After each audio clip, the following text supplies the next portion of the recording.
नमस्कार, आप देख रहे हैं आरएस क्राइम न्यूज 24। देश दुनिया की खबर को देखने के लिए हमारे साथ बने। मैं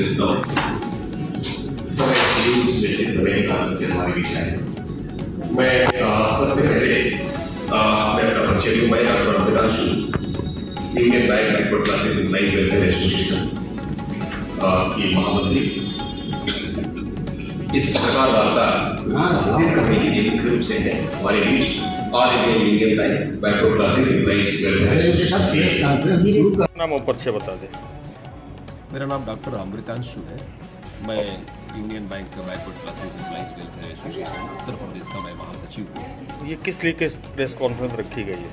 इस प्रेस कॉन्फ्रेंस का उद्देश्य ये है, सबसे पहले तो मैं ये ब्रीफ कर लूँ कि हमारा संगठन 25 वर्ष अपनी स्थापना के पूरे कर चुका है। इस 25 वर्ष के अवसर पे हम एक रजत जयंती कार्यक्रम बना रहे हैं, जिसमें हम एक चौथा अधिवेशन भी उसमें शामिल है।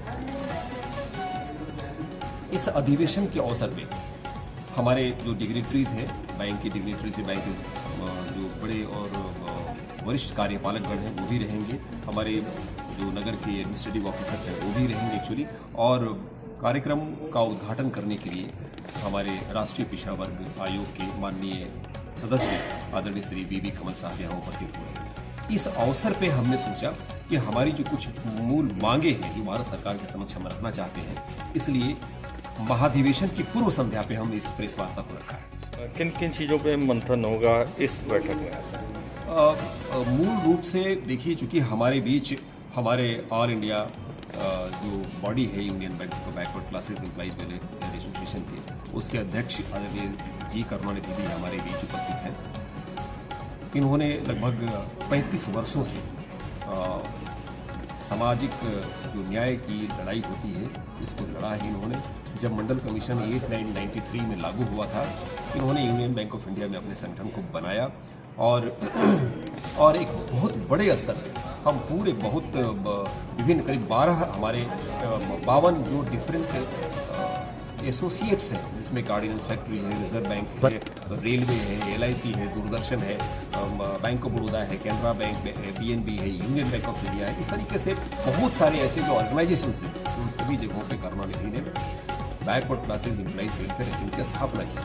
और सम्मिलित रूप से हम भारत सरकार के समक्ष अपनी मांगों को रखते हैं। मुख्य मांगे क्या रहेंगी? मुख्य मांगों में हम ये है कि प्रोन्नति में अन्य पिछड़े वर्गों के कर्मचारियों की हिस्सेदारी सुनिश्चित की जाए, उसके लिए रिजर्वेशन का मानक तय किया जाए, क्योंकि बहुत उच्च पदों के हमारे अन्य पिछड़े वर्गों के जो अधिकारी हैं वो नहीं है, बहुत नगण्य है। यह मुश्किल से 3% से लेकर के 8% के बीच में है। इसके अलावा जो जाति जनगणना को लेकर के एक बहुत बड़ा सवाल कई वर्षों से हम लोग कहते आ रहे हैं, क्योंकि हमारे पास मतलब भारत सरकार के पास कोई भी सोशियो इकोनॉमिक डेटा नहीं है कि पिछड़े वर्गों के कितने लोग, कितने पढ़े लिखे लोग हैं, कितने निर्धन हैं, कितने अमीर हैं, कितने उसमें इंजीनियर हैं, डॉक्टर हैं, या उनकी सामाजिक स्थिति क्या है।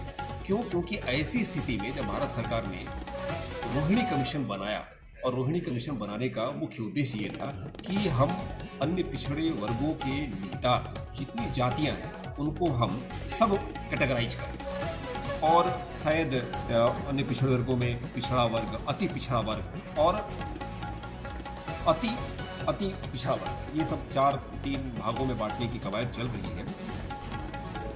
लेकिन चूंकि आंकड़े नहीं हमारे पास है, तो चूंकि हम ये कैसे कह सकते हैं कि कुछ जातियां उन्नत और समृद्ध हो गई हैं और कुछ जातियां अभी भी बहुत नीचे हैं। सो हमें उन आंकड़ों को प्राप्त करने के लिए सबसे पहले भारत सरकार से निवेदन है कि वो जाति जनगणना कराएं। ठीक। I am G. Karunanidhi, President of the All India Union Bank OBC Employees Welfare Association. Tomorrow, 9th September evening, our All India Union Bank OBC Employees Welfare Association as well as the state unit of Uttar Pradesh is conducting a program, Silver Jubilee celebration of the association, and all the bank executives and also member of the National Commission for Backward Classes, State VB Kamal, is attending the program.